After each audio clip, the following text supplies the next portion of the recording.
it up. It's The Record Machine with your host, Jimmy Hall. Around so my mama and papa, they've got soul.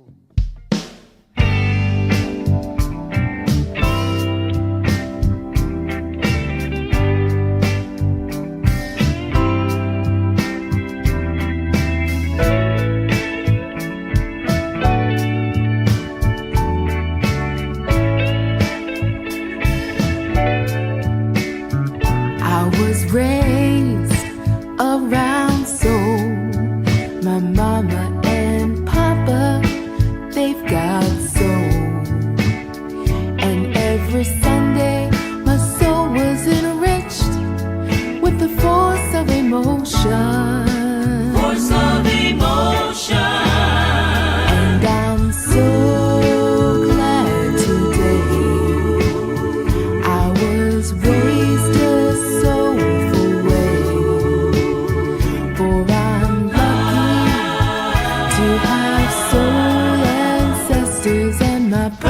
Soul heritage.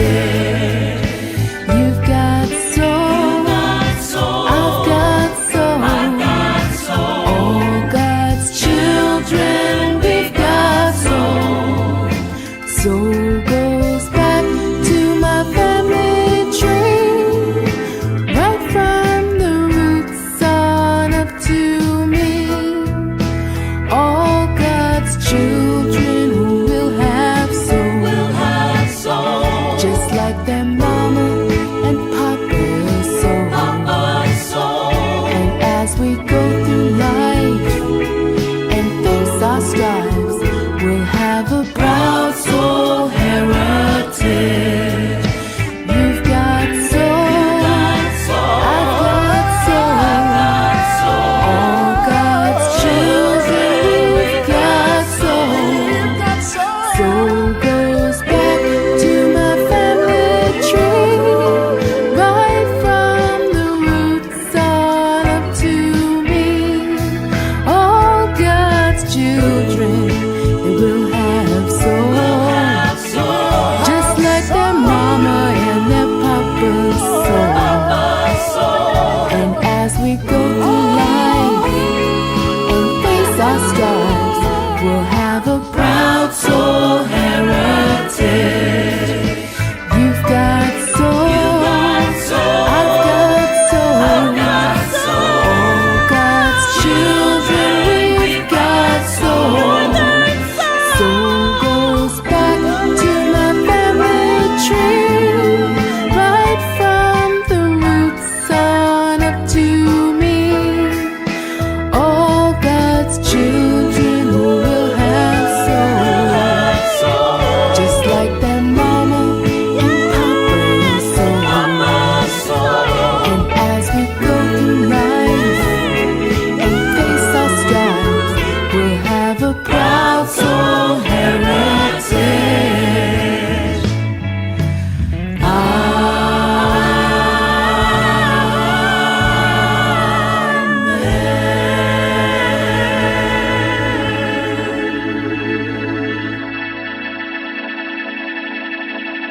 Ladies and gentlemen, please welcome R&B recording artist Kitoto Sunshine Love to the program. Hi, James.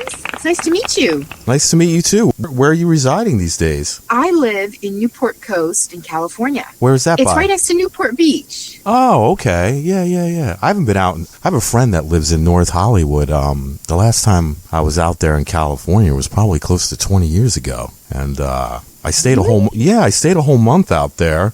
Because we had a bunch of gigs to DJ, and I made some money, but I got homesick and I wanted to go back home. Oh, where's home? Is it Massachusetts? No, I grew up in New Jersey, Bergen County, New Jersey, but I don't live there anymore. My wife and I, we moved to North Myrtle Beach in South Carolina about 3 years ago. Oh, wow. That's great. Yeah, so I'm about 3 blocks from the beach. It's very relaxing. Yeah, that's beautiful. Now, did you grow up in California? No, I grew up in Massachusetts. Oh, nice. Red Sox fan? Actually, I am, but kind of in the way where I like to go to the stadium, or what is it called? The Green Monster. Right. And sing all the songs, Sweet Caroline and all that stuff. But in terms of keeping up with them on television, I don't do that. They got a good team this year. They were in first place, but they slipped. They're half a game back now behind the Tampa Bay Rays. My Yankees are in third place. But they're. Oh wow! Really? Yeah, it's a tight race this year. Almost every team in the division is good except for the Orioles, the team out of Baltimore. They're like almost 30 games out of first. So yeah, it's. I used to work for a window company where they had me go to baseball games, and they would have me ask people about free windows. I was the greeter. I was the very open door to the beginning of them getting their information in the company. And I got to go to baseball games and carnivals and all sorts of lovely things. And I remember enjoying baseball then. But for me, it's about the experience of going to the Green Monster, getting the hot dogs, going with your friends, yelling, doing the wave, all that kind of stuff. I can't get that from television. And I love when they have the halftime shows where they come out in the big sumo wrestling outfits. Mm-hmm. Do you know what I'm talking about? Yeah, I know exactly what you're talking about. And they're weighted outfits, and then they fall over. Yeah. So the Lowell Spinners used to do that, and that was a Massachusetts baseball company that they had back when I was doing that. And I would see the Lowell Spinners, and I would see the North Shore Stars, I think they were called. But I had only gotten to see the Red Sox one time, and it was so fun and so amazing. So I always root for the Boston teams. Yeah, they have a nice stadium. It's probably the oldest one still standing. A lot of sports teams have built new ones. They seem to keep preserving that stadium. It's a beautiful stadium. I've never been inside of it, but I've driven past it. I've always wanted to go to a game in Boston, but I never got a chance to. Oh, you've got to go. You've got to go. Oh my God, you will love it. Yeah, when they start singing Sweet Caroline, ba, ba, ba, and everybody gets up and they go, good times never look so good. So good, so good, so good. And everybody's yelling with you at the exact same time. You just feel so at home, and you just feel so welcomed and loved, and it's really a great feeling. Yeah, I've seen them. I've seen that on television when they do it. In between the innings, and it does look like it looks like a fun time. Yeah, I had a great time. I went with a couple of friends of mine several years back, and it was really great. I'm not usually a huge sports fan, so it's funny that we're talking about this and that I'm getting so excited because I really did love baseball back in those days when I was working for the window company and when I was at the Green Monster. So yeah, it's like I said, that stadium. I think it's the oldest one left in baseball. Everybody's redone theirs. Even the Yankees, they tore down their old stadium and built a new one right across the street. So it's not the same one, but it's on the same block. Oh, goodness. And you know what I just remembered? I went to the World Series parade in Boston when they won. That was what year? Which year did you go to? The first one, 2004? No, not that one. It was the other one. It was 2008, 2012, maybe? Yeah. Nope, it might have been 2012 or... no, it was 2013. Okay. Yeah, that must have been fun. Oh, my God, it was amazing. They had all the all-stars come on, and we were just cheering them in the streets. And I brought one of my friend's daughters and her friend, and we went and we had a great time, and we cheered them on. And they had the duck boats. Are you familiar with the duck boats? Yeah, of course. That's pretty cool. Yeah, it was great. They had the duck boats driving down the street in the parade, and it was just a lot of Boston family pride, and it was just really, really nice. It's, I think with sports, it has a lot to do with the fans, and I think it has a lot to do with people cheering you on and letting you know that you can do it. And as long as you have people in your life and around you that are saying, you can do it, you can do anything, then you absolutely can, Absolutely. Now, you grew up in a family that was heavily involved in music. What was that like? Oh my God, it was so fun. My mom was my music teacher when I was really, really little. Uh-huh. And so was my dad. He tried to teach me piano, but I don't read notes. Okay. But we had so much fun. We sang musicals and we sang jazz songs. I used to sing Hello, Dolly when I was like 3 years old. And he'd bring me to places and say, okay, now sing it. And Mom would too. She'd be like, okay, Kitoto, now it's time to sing your song. And I would sing Hello, Dolly. And they had me in the entertainment industry when I was really little. I was a model. And I was in dance class, and I was in a couple of plays, and I learned how to sing very, very young, and we just loved it. And so at any given time with my mother and I, we could be driving down the street and start singing a musical in perfect harmony, in perfect pitch. Mm-hmm. Just, it would blend together perfectly, and it would go with what we were talking about or where we were driving by. And it kind of turned life into a musical. And with my father, it was amazing because he was so talented. I got to go see him on stage, mm-hmm. which was really fun. I got to go to places, even just restaurants at times, sit down and eat, and there he was right on stage. And he would always say with his guitar, thank you very much. But he would play it with his guitar. Wow. So, and they loved Sonny. So it was really, really amazing. And it still is because, it's funny because my father is on iTunes and my mother is on iTunes, and now I had a podcast and I'm on iTunes. Wow. And I feel like, I made it. Like, okay, parents, right? Like, I might have dropped out of high school and I might have not been, the most studious piano player in the world. Right. But I did it. I made it. And we're in the same league. So we're all on iTunes. So I thought that was pretty funny. That's awesome. And your dad, Bobby Hebb, has the hit Sonny, like you just mentioned. Now, would you say he was more of an influence to you to get into music, or was it your mom? Well, when I was really little, it was my dad. Mm-hmm. So that was instilled in me first when I was really, really, really little.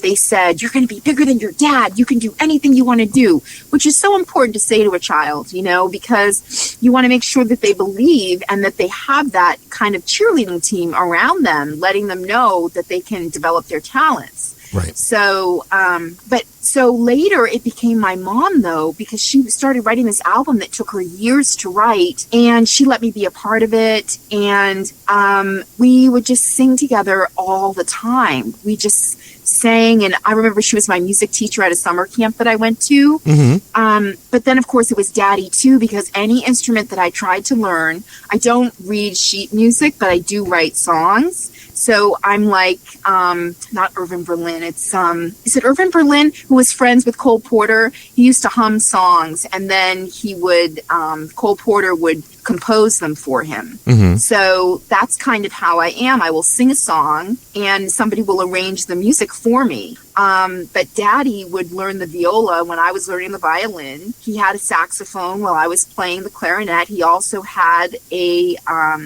clarinet as well. And then when I was learning the guitar, he had a guitar that was the exact same type. It was a Les Paul Jr. Wow. And we both had a case, and he would teach me how to play Sonny, and he'd teach me how to play. I learned He's Got the Whole World in His Hands from my summer camp, and we would play that together. He came and visited me, and we played that. And so instruments would be my dad. Voice music would be my mom, but also my dad, because when I was really young, it was just instilled in me by both of them. Yeah, that's pretty cool, though, that, they were positive in, giving you that encouragement to reach for your goals, right? They did, yeah. They really did. And they really loved me so much, and they really encouraged me that I could be on any stage I wanted to. And I really believe that it's because of their encouragement because of Mom getting up at every play, clapping and cheering and saying, woo, and giving me a standing ovation, even when I messed up my lines or if I didn't sing on the right key.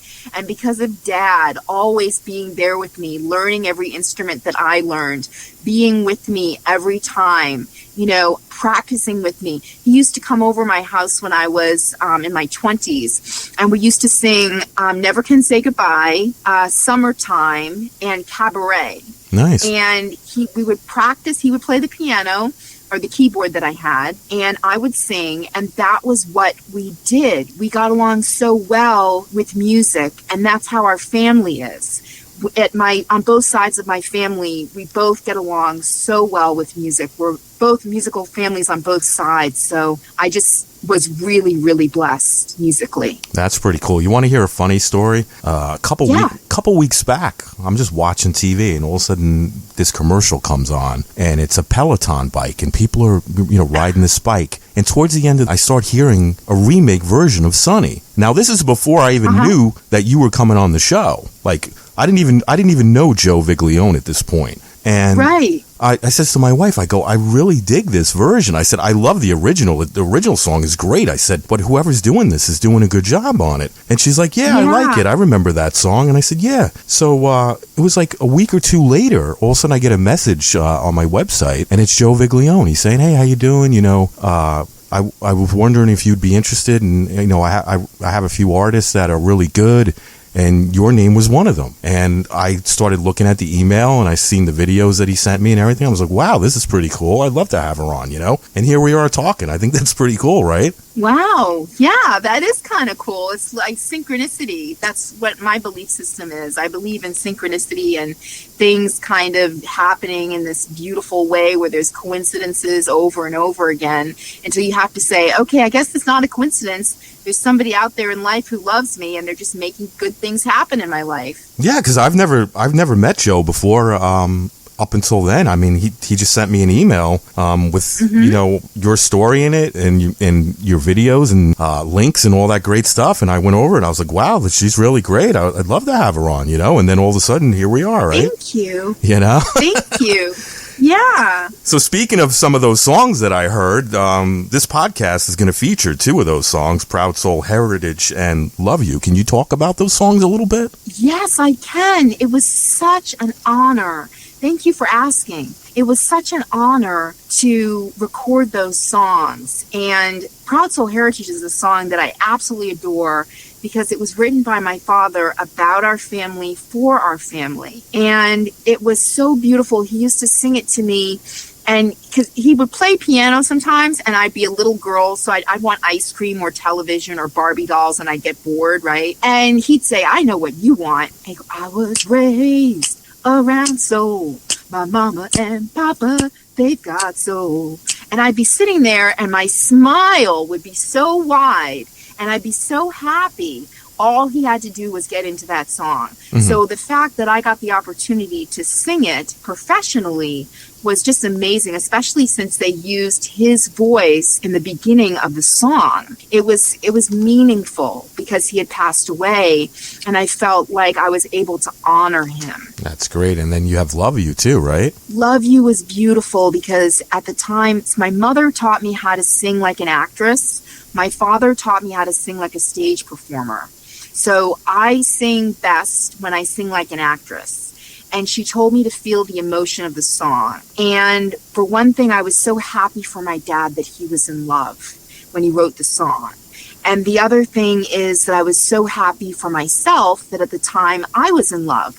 So I closed my eyes and I just imagined the people in my life that I believed the song was about for me. And I felt that love and I felt that strong emotion. And that's how I was able to record that song. Yeah, it's a beautiful song. I really love the songs that Joe sent me. I think they're really great. Do you plan on releasing an album anytime soon? Yes, I do, actually. Thank you for asking. So I have an album called An Album of Unfinished Love Songs and Poems, and I'm still working on it. They went in the recording studio and laid down the instrumental tracks. It's written by me all the way through except for the arrangements of the instruments. And there's some songs in there that are really beautiful. And one of them, I'm actually supposed to, it's supposed to happen. I'm supposed to go to Echo Park in LA today and perform the song Heaven's Cry. And it's a song about the homeless that I wrote for the homeless that are lying on the sidewalk. And it was really meaningful to me because I didn't know what to do anymore when I kept running across people that were in need. And so one day I was very emotionally touched and emotionally affected by it. And I went upstairs to my apartment and I just started playing on the piano, Heaven's Cry. And I started singing it and I started writing new verses to it.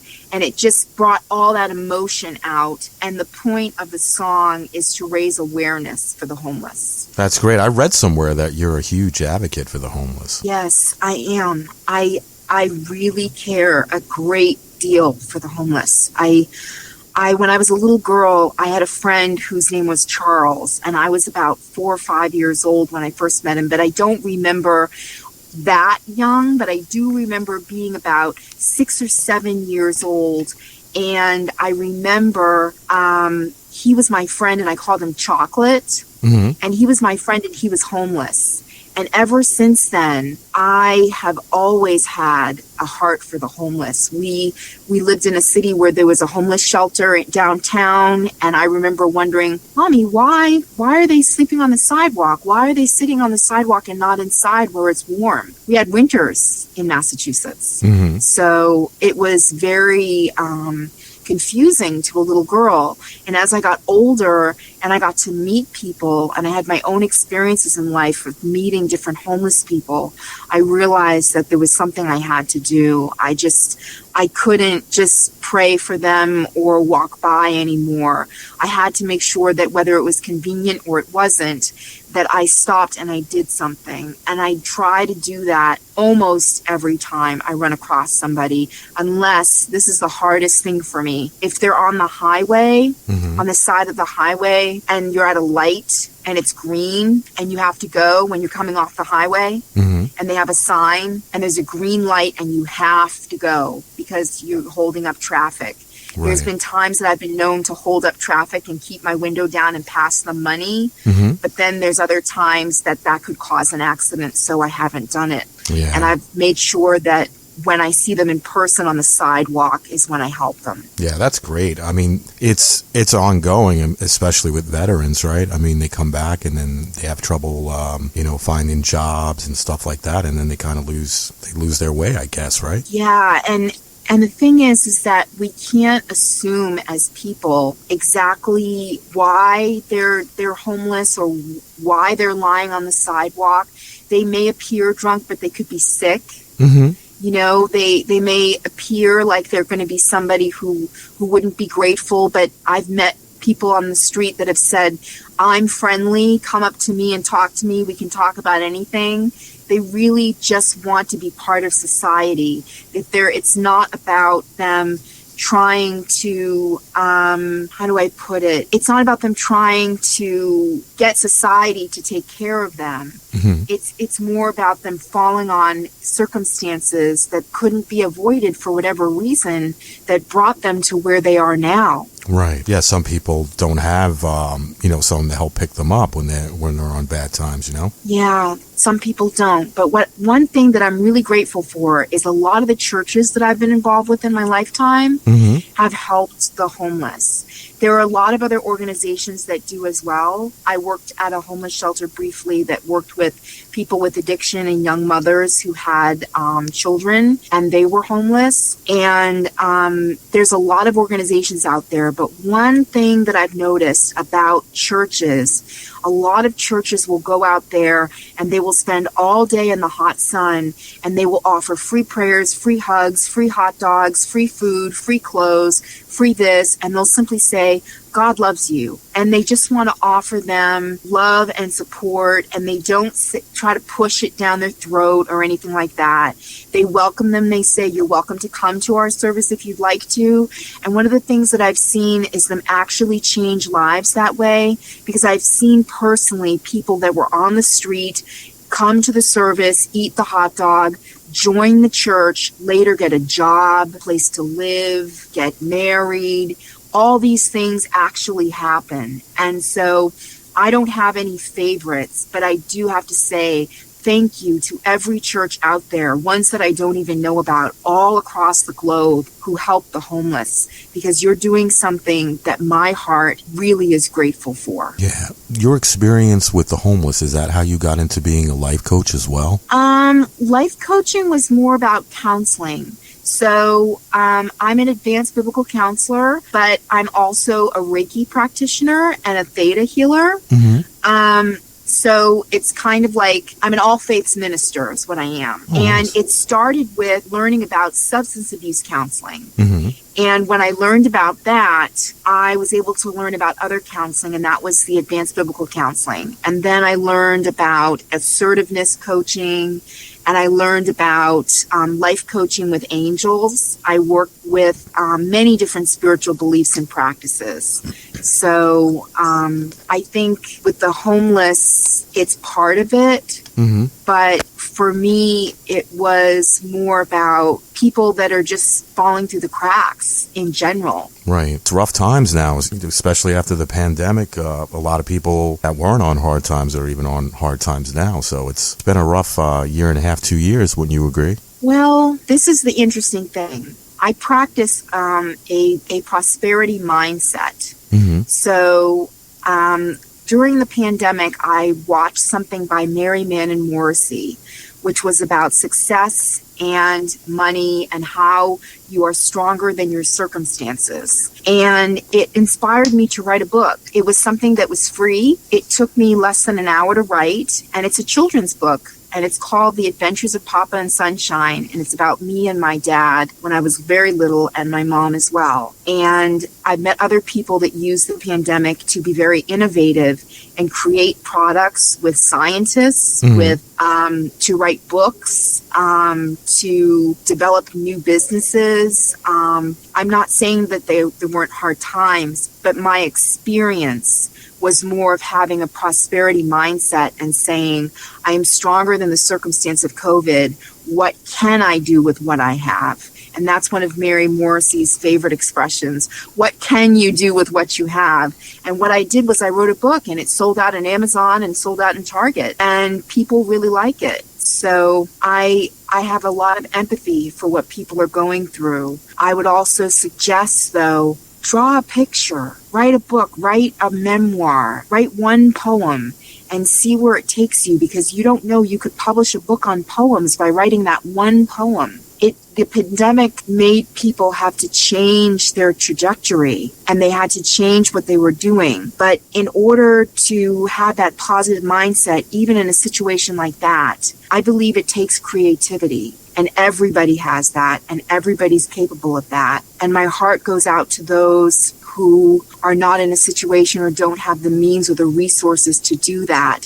So I would say write it in your head and sing it as you walk down the street. Paint pictures on cardboard and just feel good about what you painted. You know, it's about getting out of that depressive state of I can't do anything. Right. And getting these, what my professor in college called chips of achievement, where if you ask somebody to do something large and they've only done small things in life, you have to give them chips of achievement. So paint something, that's a chip of achievement, you finished it. Write something, that's a chip of achievement, you did it.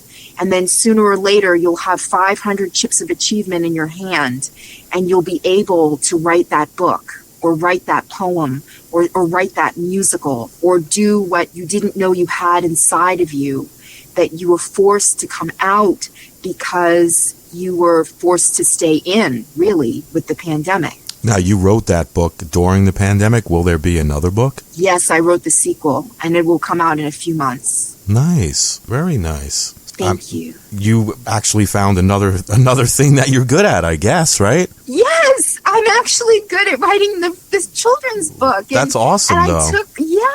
I took children's lit in community college, and I took it one time, and I didn't even finish the class. But I remember my teacher. I went to her play, and I remember exactly everything she taught me in pieces. We learned about fairy tales, we learned about Disney, and I remember, learning about themes, and all of that was kind of downloaded into me. And I just took the time to close my eyes and remember how good my childhood was with my dad when I was 3 years old. And I remembered how sweet he was. And he was always sweet anyway, but especially when I was really, really little. And I just wrote love. I don't know how else to describe that, but I went onto the pages and I just wrote how he loved me, how I loved him, and how talented he was, how much fun we had. He used to hold my hand walking down the street singing, "I Want to Hold Your Hand." I mean, my mother and my father made my life a musical. And so I changed my name recently to Kitoto Sunshine Love, and the character's name is Sunshine. And of course, my father's name is Sunny. So we have a theme here. Right. The Adventures of Sunshine and Papa. Now, will this be like a book series, like several books all kind of tied in together? Yes. That's pretty amazing. Yes, thank you. I'm going to make it a series. What about an animated series? I would love to make it a cartoon, actually, now that you mention it. That would be pretty cool. I've actually looked into that. Yes, I've looked into that. So I have the one book, which is The Adventures of Papa and Sunshine, and it's available on Amazon again. And they're my favorite. I love them because you can get them on Kindle for $3.99, or you can get the book for $14.99. And it's just, I love Amazon so much, but I'm so grateful to every store that carried my book. But if you go on there, you can get the book, and then the sequel will come out. And I have been talking to people, 2 different people actually, about making it an animated series. So we shall see where things go with the sequel, and then I'll keep writing because I have so many stories inside to tell.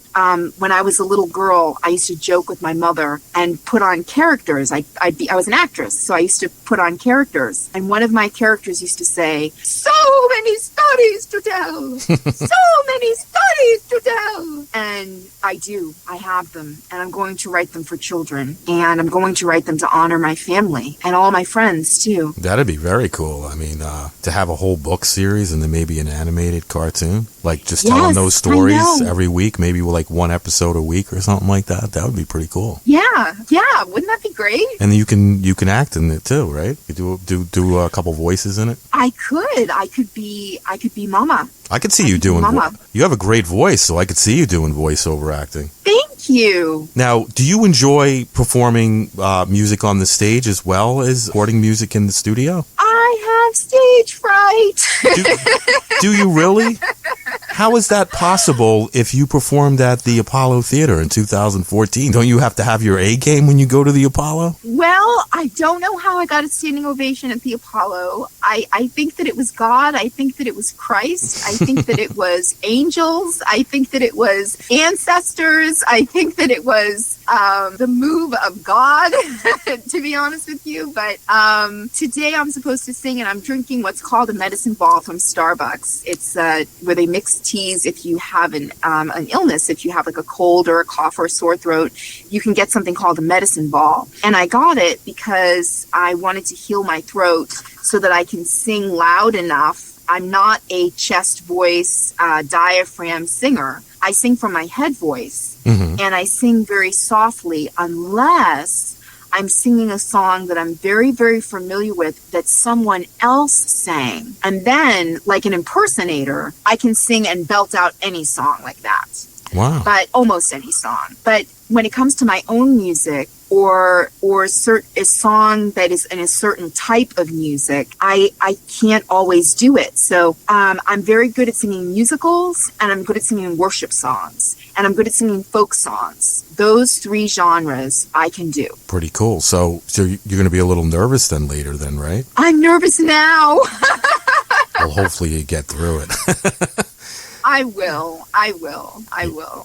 You do it a lot, or it's just once in a while? No, it's only been once in a while. But when I release my album, see, I feel comfortable in the studio because I feel comfortable with a microphone. And all I need to really do is just rehearse with the microphone, and I've got it, But sometimes you can go somewhere where you don't rehearse, you're on, right? Yeah, I mean, that's acting, that's showbiz, right? Like, okay, take one, that's it, right? And that's great. I love that. I love that people know how to do that. I love that people can give that gift to the directors, you know? For me, I think that I do really well in studios, and what I'm going to do is release the album after I record it in the studio, and then that will be that. I will sing it sometimes on stage, but I don't see myself doing like a tour like Mariah Carey where she sang every night, you know? Do you have a website you'd like to promote? Sure. It's www.kitotosunshinelove.com. And everything's up there. Like if we want to buy your book, it's up there, and your music. My book is on Amazon. Oh, okay. My book is on Amazon. My book is not on my website yet. Thank you for asking. I'm working with my web designer to add my book. Okay. But there are pictures up there. There is a way to contact me for healing sessions. I'm a Reiki practitioner, so people can contact me and I can give them a session and heal them. And my book, like I said, is on Barnes & Noble. It will be back on Target. It's on Amazon, and it's at other places too. You can get it directly from Ex Libris, which is the publisher. Is there anything you'd like to mention that we didn't talk about today? No.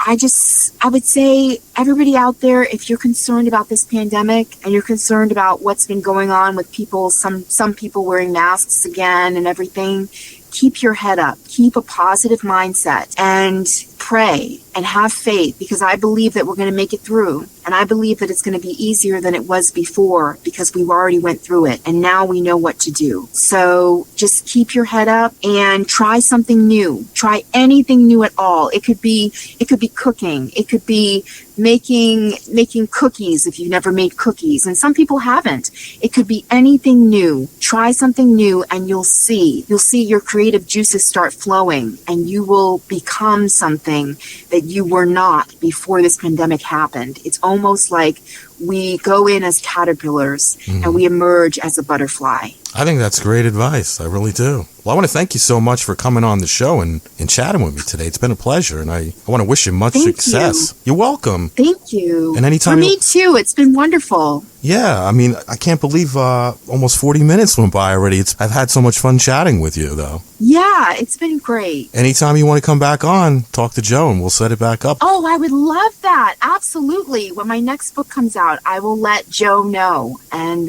we'll be in touch with you. All right, sounds great. Well, you have a great day, and good luck with the show, and God bless, all right? Thank you. You too. All right, bye-bye. Okay, bye-bye.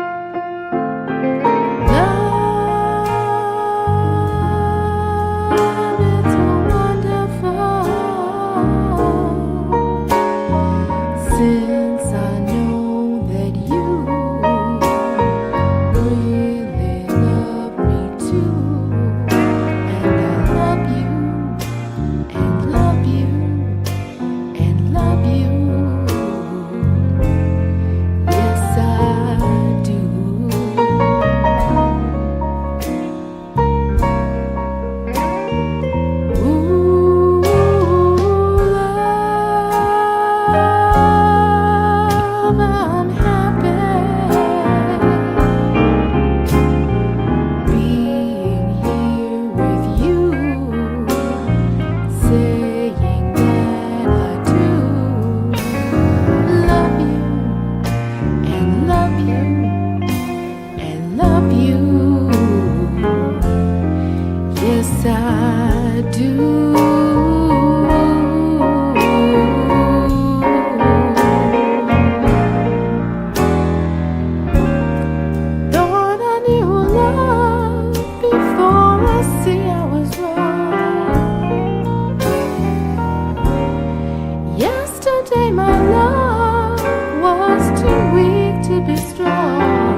Yes, I